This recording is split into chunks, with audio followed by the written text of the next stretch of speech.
आप लोगों को पसीना हो रहा है भाई, हैं? दोनों को पसीना हो रहा है। नमस्कार, बहुत बहुत स्वागत है आपका आज तक पर। मेरा सो पहाड़ी भाई बहनों था मेरा नमस्कार और मेरे दगड़मा ए बारे में मुख्यमंत्री जी मौजूद हैं। जो लोगों तो मेरी बात समझ नहीं आने वाली उनको मैं हिंदी में बोल लूंगा।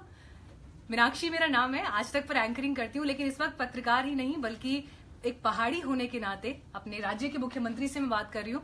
और आज मुद्दे सिर्फ पत्रकार होने के नाते नहीं उठाऊंगी बल्कि राज्य के निवासी होने के नाते उठाऊंगी। और इसलिए उठाऊंगी क्योंकि उत्तराखंड के 17 साल पूरे हो चुके हैं, 18वें वर्ष में उत्तराखंड प्रवेश कर रहा है और ऐसे में बहुत सारी बातें मन में हैं। एक तरह से 18th बर्थडे हम सेलिब्रेट कर रहे हैं तो 18 में तो बालिग होने की उम्र हो जाती है, लेकिन फिर भी उत्तराखंड की समस्याएं ऐसी हैं जिनको लेकर आज भी दुख होता है। आपको क्या लगता है कि ये जो 18 साल अब तक के रहे, जिस तरह से सोचा था उत्तराखंड के बारे में, वो सब कुछ हो पाया?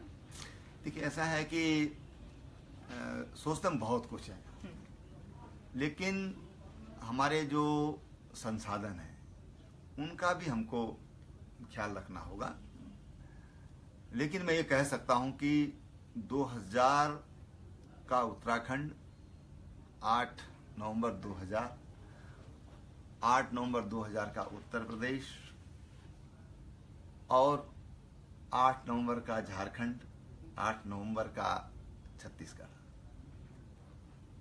अगर हम इस आधार पर तुलना करें, तुलनात्मक दृष्टि से हम उसका अध्ययन करें, उत्तर प्रदेश में जो राज्य की, उत्तराखंड की स्थिति थी, हम बहुत आगे बढ़े। और उत्तर प्रदेश के गांव की सड़कें, गांव का जो डेवलपमेंट है, अगर हम उसको देखें, रोजगार सृजन देखें, वहाँ का जो बजटरी जो प्रोविजन है और बजटरी जो परिवर्तन हुआ है, सकारात्मक परिवर्तन हुआ है, अगर उसको हम देखें तो हम पाएंगे कि उत्तराखंड बहुत आगे बढ़ा है। चाहे यहाँ पर पेयजल की सुविधा होगी, चाहे यहाँ पर इलेक्ट्रिसिटी की सुविधा होगी, हेल्थ की सुविधा होगी, सड़कों की सुविधा होगी, आज यहाँ पर बहुत तेजी से राज्य बनने के बाद हालांकि विकास हुआ है। हालांकि आपकी सरकार को 7 महीने हुए हैं, लेकिन जो राज्य के लोगों का की नाराजगी और गुस्सा होता है वो इस बात को होता है, बीजेपी की भी सरकार आई, कांग्रेस की भी सरकार आई, लेकिन जो जो होना चाहिए था वो नहीं होता। जैसे मैं एक छोटा सा उदाहरण आपको दूंगी। मैं जिस गाँव में रहती हूँ, मैंने अभी आपको थोड़ी देर पहले बताया था, यमकेश्वर ब्लॉक में मुसराली मेरा गाँव है। वहां पर आज से 15 साल पहले करीब 200 से 250 लोग रहा करते थे, लेकिन अब आज की तारीख में वहां सिर्फ 10 लोग बचे हैं। और वो 10 लोग भी मेरे को लगता है उनकी जनरेशन के वो आखिरी लोग हैं, शायद उनके बाद वो घर भी बंद हो जाएंगे, क्योंकि जो युवा हैं वो घर छोड़कर निकल चुके हैं, चाहे नौकरी की तलाश में, पढ़ाई की तलाश में या और अच्छे अपने भविष्य की तलाश में। क्या वो कभी वापस लौटेंगे या उनके लौट पाने जैसी स्थिति कभी राज्य में होगी? और ये सिर्फ एक मुख्यमंत्री के तौर पर नहीं पूछ रही हूँ मैं, आप भी एक पहाड़ी हैं, आप भी यहीं पले बढ़े हैं और देखिए, बिल्कुल सही बात है आपकी।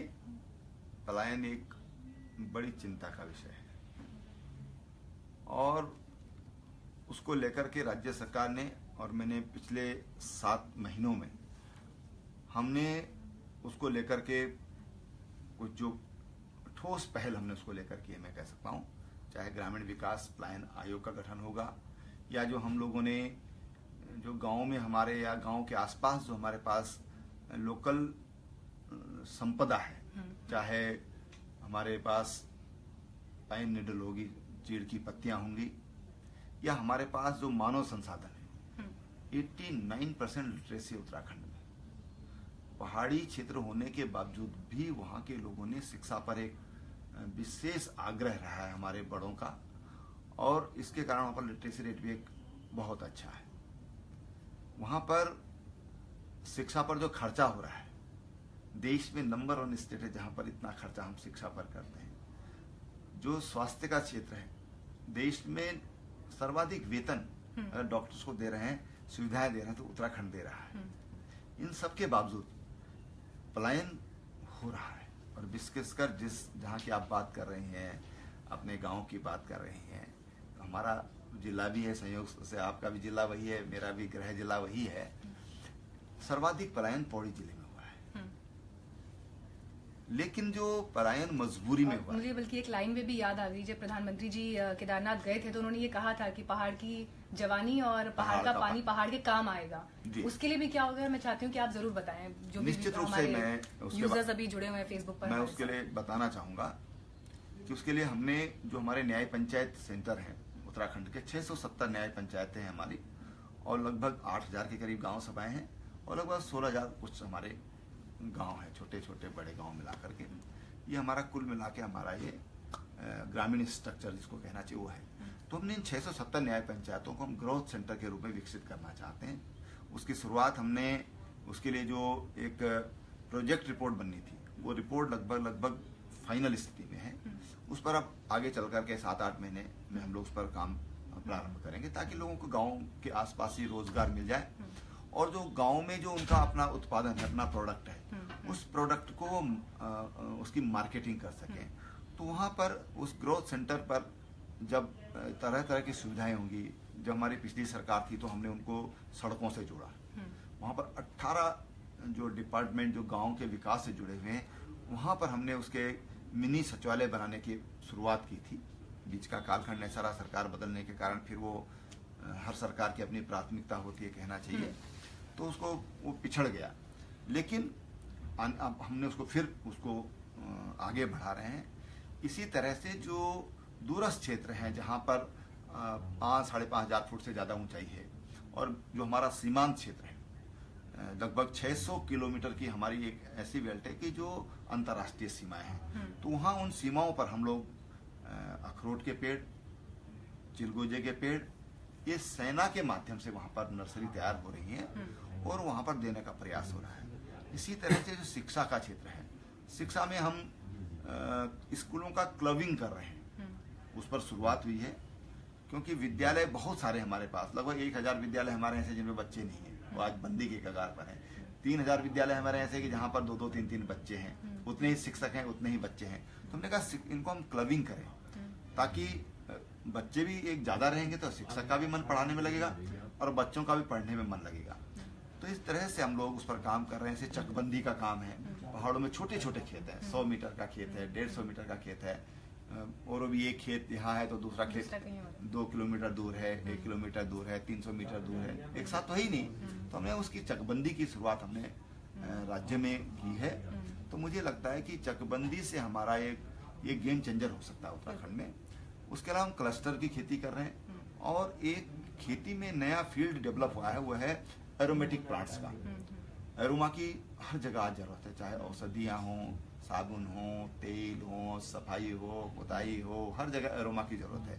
तो वो भी हमारा एक अच्छा विकसित होता हुआ क्षेत्र है, तो उस पर हम लोग काम कर रहे हैं। तो मुझे लगता है इससे पलायन भी रुकेगा और लोगों को रोजगार भी मिलेगा। हालांकि समस्याएं तो बहुत सारी हैं, लेकिन मैं ये बिल्कुल नहीं चाहती कि मेरे राज्य की बात हो तो सिर्फ समस्याओं की बात हो, या सिर्फ नेगेटिविटी की बात हो, या ऐसी बातें हो जिस पर लोगों को लगे कि हाँ सिर्फ समस्याएं हैं। मैं चाहूंगी कि आप पहाड़ी भाषा में ही अपनी पहाड़ को लेकर कोई भी सबसे खास बात जो आपको याद पड़ती हो, आप हमारे व्यूअर्स को बताएं, क्योंकि वो सभी लोग जो पहाड़ी भाषा समझ सकते हैं, मैं बिल्कुल इस बात को मान सकती हूँ कि वो जिस तरह से आपसे कनेक्ट करेंगे, शायद वो इससे पहले कभी इस तरह से हुआ नहीं होगा। कोई भी पहाड़ की सबसे स्पेशल बात जो आपको लगती हो, वो आप पहाड़ी भाषा में हमारे व्यूअर्स को बताएं। मीनाक्षी, मैं एक बात आपके माध्यम से बताना चाहूँगा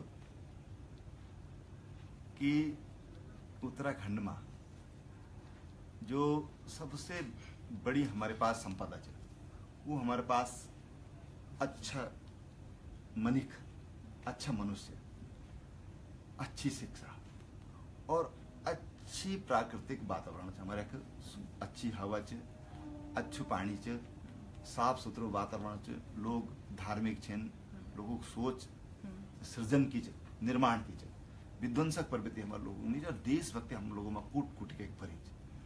ये हमारी एक इन अनमोल संपदा है कि जो मैं बोल सकूँ कि सर्वाधिक अगर देश में कहीं पास है तो हमारा पास है।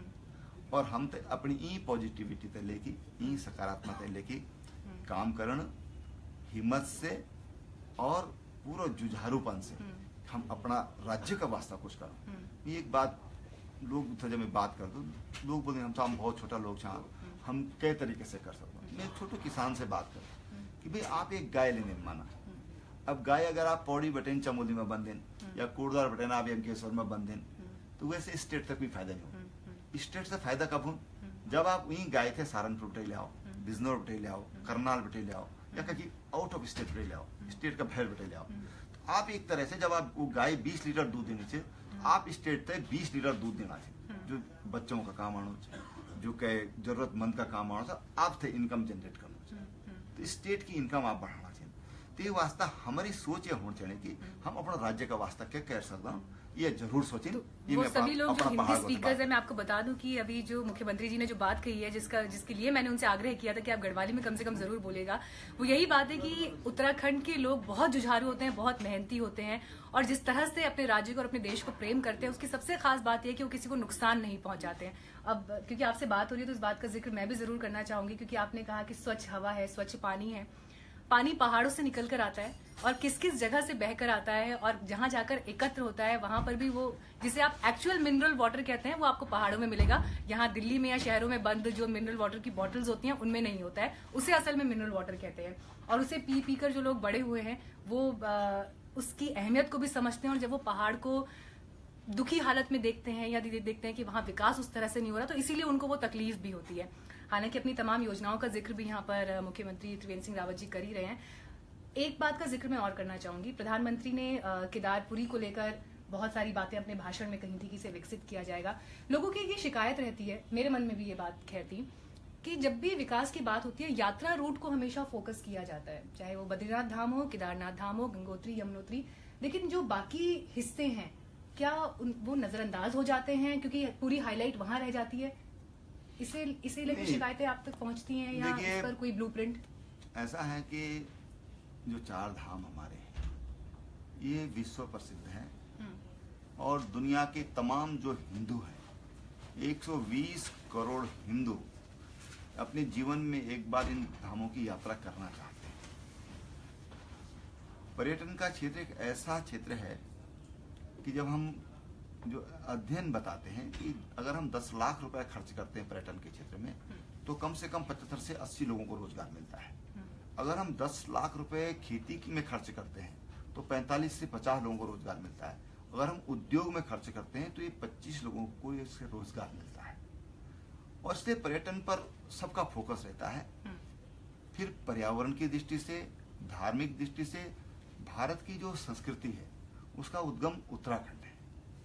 जो गंगा है, जो एक बूंद आचमन के लिए दुनिया का हिंदू यहाँ पर आना चाहता है, एक डुबकी लगाने के लिए वो हरिद्वार में आना चाहता है, गंगा में आना चाहता है, वो हमारे पास एक ऐसी धरोहर है जहाँ पर हर कोई आना चाहता है।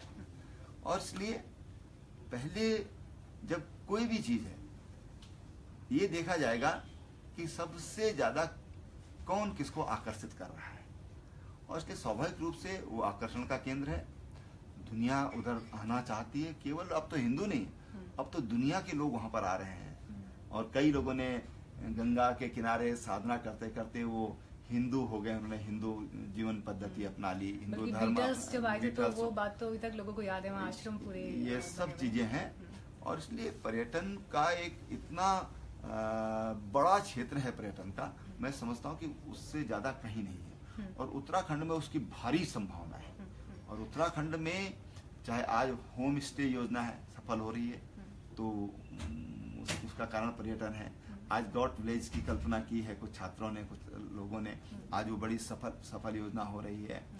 होम स्टे बहुत सक्सेस हुआ है।